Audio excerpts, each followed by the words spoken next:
रंजालि सिख्लाफोर देलाय मोसादो बायदेम सुदेम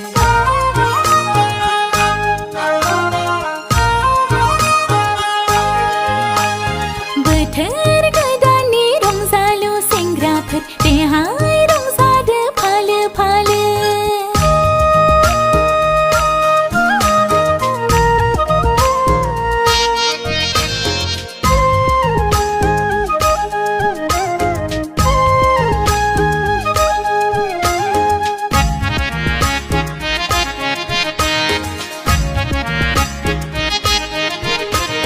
बिफांनि बिलाइया खिलि जेनबाय दाउ खौवौआबो गाबफैलायबाय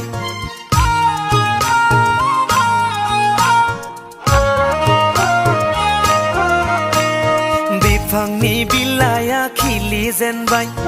दाउ खौवौआबो गाबफैलायबाय फैलै आगै हायलोल बैसागु बोथोरनि रंजादोनि मिथिंगा बिखाया सोमखोर जाबाय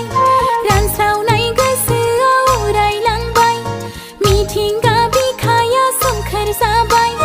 रानस्रावनाय गोसोआव उरायलांबाय फै आदा मदद बैसागु बोथोरनि मोसादोनि बोथोर गोदाननि रंजालि सिख्लाफोर देलाय मोसादो बायदेम सुदेम बोथोर गोदाननि रंजालु सेंग्राफोर देहाय रंजादो फालो फालो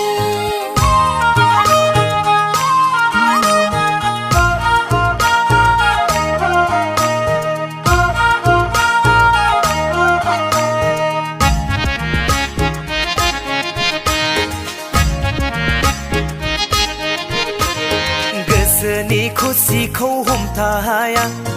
रंजानाय बोथोराव थानो हाया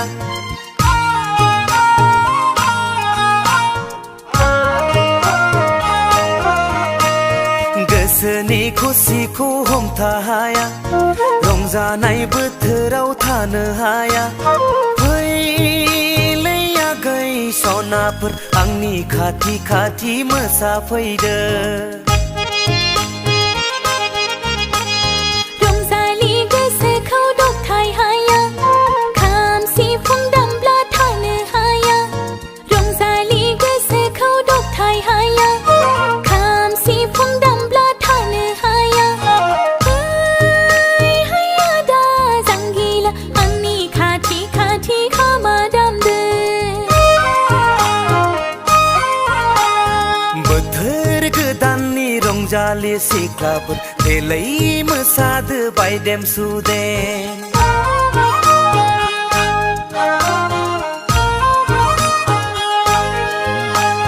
बोथोर गोदाननि रंजालु सेंग्राफोर देहाय रंजादो फालो फालो बोथोर गोदाननि रंजालि सिख्लाफोर देलाय मोसादो बायदेम सुदेम बोथोर